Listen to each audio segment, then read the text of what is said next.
আসসালামু আলাইকুম ভাই, ওয়ালাইকুম কেমন আছেন? আসসালাম। কি করছিলেন আপনি? আলহামদুলিল্লাহ। হ্যাঁ। আমি যে কলা বাগানে এসলাম। ও আচ্ছা, আপনাদের এটা তো কলা বাগান। জি জি প্রথমেই তাহলে আপনার কাছে জানতে চাই, জি জি আপনাদের কলা বাগানটা কোন ক্যাটাগরির? ধানমন্ডির মতো কফি শপ বা ট্রাফিক আছে, নাকি সত্যিকারে কলা গাছ আছে? না না, আমাদের এখানে শুধু কলা গাছই আছে। হ্যাঁ, আমরা আশপাশে সেটা দেখতে পাচ্ছি। এর ভিতর আবার দেখতে পাচ্ছি হ্যাঁ। ছোটখাটো কিছু গাছ আছে। হ্যাঁ হ্যাঁ, এটা কি গাছ? এটা হচ্ছে মালটা। হ্যাঁ। হ্যাঁ, মালটা গাছ লাগিয়েছি আমরা। এই কলা ওঠার পরেই হ্যাঁ হ্যাঁ এই গাছগুলো গ্রোথ হবে। হ্যাঁ। কলা এখানে তো আমরা দেখতে পাচ্ছি অনেকগুলাই মালটা গাছ আছে। প্রত্যেকটা গাছের গোড়াতেই কি একটা করে আছে? না, একটা নির্দিষ্ট দূরত্ব বজায় রেখে গাছগুলো লাগানো হয়েছে। যেন কারণ এগুলো গ্রোথ হবে, বড় হবে, সেই অনুযায়ী যখন বড় গাছ হবে, জি। হ্যাঁ, তো পর্যাপ্ত জায়গা না থাকলে একটা গাছ আর একটা গাছের সাথে লেগে যেতে পারে। আচ্ছা আচ্ছা, এই জন্য যাক মাশাআল্লাহ, আপনাদের কলা বাগানটা তো দেখতেছি অনেক বড়। জি জি।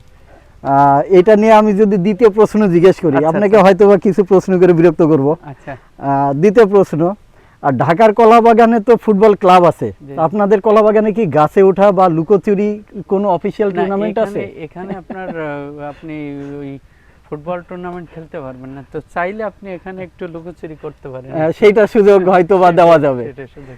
আর আপনি যদি পারেন, এক্সপার্ট হন, আপনি এটা উঠতেও পারেন আর কি। ও আচ্ছা তবে আচ্ছা, পড়ে গেলে তার দায়ভার আমাদের না। তাহলে আমরা সেই কৃষি দিবানিশির মতন, শাহেখ সিরাজ স্যারের মতন গাছে ওঠার, ওই যে কৃষকের ঈদ আনন্দে আমরা দেখতে পাই মাঝে মধ্যেই যে কৃষকরা কলা গাছ বেয়ে বেয়েতে উঠা, আশা করি ভবিষ্যতে আমরা সেই কম্পিটিশন এখানে দেখতে পারবো। আচ্ছা, আর এখানকার কলা বাগানে কলা বেশি পাওয়া যায় নাকি কলা নিয়ে গল্প বেশি পাওয়া যায়?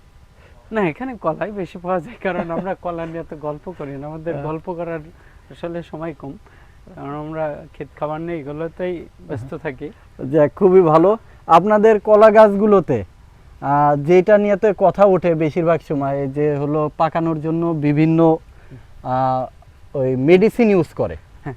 এইটা কি আপনারা পরবর্তী যখন গাছ থেকে পাড়া হয় পরবর্তী প্রসেসে কি সেগুলো ব্যবহার করেন, না, নাকি না, কাঁচা আমরা- অবস্থায় বিক্রি করে দেন? আমরা কাঁচা অবস্থায় বিক্রি করে যাই, তবে এটা মানে পরিপক্কতার লেভেলে আসার পরে এটা হারভেস্ট করা হয়।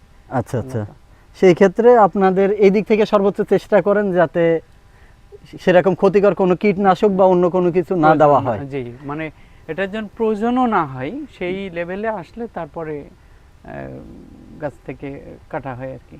আচ্ছা, কাটি। খুবই ভালো। আপনারা দেখছেন যে যে কলা ও অলরেডি এই যে মোচা চলে এসেছে, চলে এসেছে। এখানে একটা কাঁদি আছে। আর ভালো, অন্য অন্য কোনো গাছেও কি এসেছে? এই দু একটাই পাওয়া যাবে, হয়তো একটু রেয়ার শুরু হচ্ছে, ইনশাল্লাহ খুব দ্রুতই বাকিগুলোতেও চলে আসবে। আর সর্বশেষ প্রশ্ন, আপনাদের কলা বাগানে এমন কিছু কি আছে যা ধানমন্ডির কলা বাগানেও পাওয়া যাবে না? এটা আসলে কঠিন প্রশ্নবিদ্ধ হয়ে গেলাম আমি, হ্যাঁ, এটার উত্তর দিতে যে তো আসলে ধানমন্ডি কলা বাগান আমার মনে হয় এখন শুধু কলা বাগান নামেই আছে, কাজে নেই। তো আমাদের কলা বাগান বাগানই। হ্যাঁ, সেখানে দেখা যায় বেশি বেশি কফি শপই পাওয়া যায়, জি জি, কফি শপ। আর হয়তো বা কিছু চায়ের টঙে হ্যাঁ হ্যাঁ, কলা পাওয়া যায়। সেখানে আবার অনেক স্টুডেন্টরা কলা রুটি প্রজেক্ট করে। আমাদের ভার্সিটির সময়টাতে আমরা যেই কাজ করেছিলাম, ব্যাডমিন্টন খেলতাম। ব্যাডমিন্টন খেলার শেষে আমরা সবাই মিলেতে কলা রুটি প্রজেক্ট করতাম। জি জি। স্বাস্থ্যসম্মত, কম খরচে, খুব সুন্দর খাবার। হুম, হুম।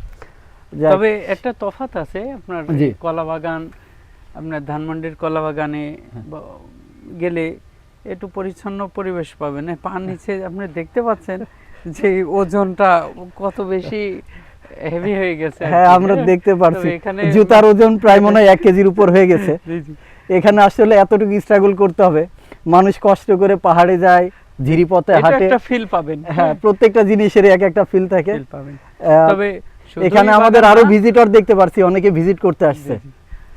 যাক ভালো। এনারা শুধু ঢাকা থেকে, জি জি। হ্যাঁ, ঢাকা থেকে এসেছেন, ও, হ্যাঁ, এখানকার এই মানে প্রকৃতির ফিলটা নেওয়ার জন্য। এই যে পাশে আমাদের হচ্ছে পেয়ারা বাগান, হ্যাঁ এ পাশে দেখছেন ড্রাগন বাগান আছে, এদিকে ভুট্টা, মানে চতুর্দিকে প্রাকৃতিক আচ্ছা। পরিবেশে। এগুলো ভুট্টা বাগান, হ্যাঁ, জি জি, ভুট্টার খুব ক্ষেত আর কি, ভুট্টার ক্ষেত। খুব ঝলমল পরিবেশ, ঝলমল রোদ লেগেছে, সুন্দর চিকচিক করছে, খুবই সুন্দর। আমরা কাছে যে দেখতে পারি। আর ওই পাশটাতে ড্রাগন ফল। ড্রাগন। আপনাদের কি একসাথে আর কোনো প্রজেক্ট করার ইচ্ছা আছে কিনা? হ্যাঁ, ইচ্ছা আছে আসলে। এখানে নিজস্ব এরিয়া জমি আমাদের কম, তো বড় পরিসর যেখানে আছে ওখানে নিয়ে ভবিষ্যতে একটু। আচ্ছা, এগুলো প্ল্যান আছে। আমাদের আপনাদের ভুট্টার বাগান এবং এই পাশটা ড্রাগনের ক্ষেত। ড্রাগনটা স্পেশালভাবে ঢেকে দেওয়া করা না? হ্যাঁ, যাক, তাহলে ওইটা নিয়ে আমরা পরবর্তী কোনো এক সময় ভিডিওতে আসবো, ড্রাগন ক্ষেত নিয়ে। বর্তমানে আমরা কলা গাছগুলো দেখে গেলাম। আপনাদের হ্যাঁ। কলা বাগানটা খুবই সুন্দর। বারবার ধানমন্ডির কলা বাগানের কথাই মনে পড়ছে, কারণ ওইটা খুবই প্রসিদ্ধ ঢাকার ক্ষেত্রে। নাম কলা বাগান, কিন্তু আদৌ কেউ কলা বাগান দেখেছে কিনা জানা নাই। আপনিও তো জানা মতে আপনি অনেক বছর ঢাকাতে ছিলেন, জি।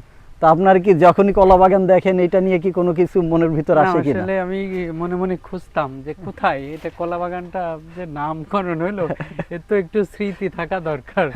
তো আমার চোখে স্মৃতিটা খুঁজে পাইনি আর কি। যা কর্তৃপক্ষের কাছে আবেদন জানাই যেন স্মৃতিমূলক একটি প্রতীকী কলা বাগান ওখানে তৈরি করা হোক, লাগলে ভিজিটের ব্যবস্থা করা হোক, অথবা সেখানকার যে কোনো প্রোগ্রামে যেন অবশ্যই কলা গাছ দিয়ে সাজানো থাকে। জি, জি। যাক, অসংখ্য ধন্যবাদ আচ্ছা, যাক, আপনাদের। তারপরেও জি আপনাদেরকে ইনভাইট, জি জি জি যদি কখনো আসেন এখানে, হ্যাঁ আপনি আশা করি আপনাদেরকে আমরা এই ক্ষেত থেকে পাশ থেকে আপ্যায়ন করাতে পারবো। কলা পাখে হ্যাঁ। কলা খাবেন, নালে আমার ভাইদের পেয়ারা গাছ আছে ওখানে পাবেন, চাচাদের ড্রাগন আছে, ড্রাগন খেতে পারবেন। এর পাশে যদি আবার ভুট্টা একটু বড় হয়ে যায়, জি, আমরা ভুট্টা, কয়লা হ্যাঁ, দিয়ে এসে ভুট্টা হ্যাঁ, পুড়িয়েও খেতে হ্যাঁ, পারবো ভুট্টা, রাইট, ভুট্টা খেতে ইনশাল্লাহ। পারবেন। যাক, তাহলে যখন ফলন হবে আমাদের সেই সময়টাতে আসতে হবে।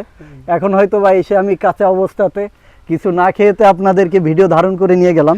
ইনশাল্লাহ পরবর্তীতে আমরা আবার আসব যখন ফলন ধরবে, এবং আমরা সকলে এসে এখানে আপ্যায়িত হয়ে যাব। অসংখ্য ধন্যবাদ সবাই ধন্যবাদ। সাথে থাকার জন্য। আপনাকেও আলাইকুম। অসংখ্য ধন্যবাদ।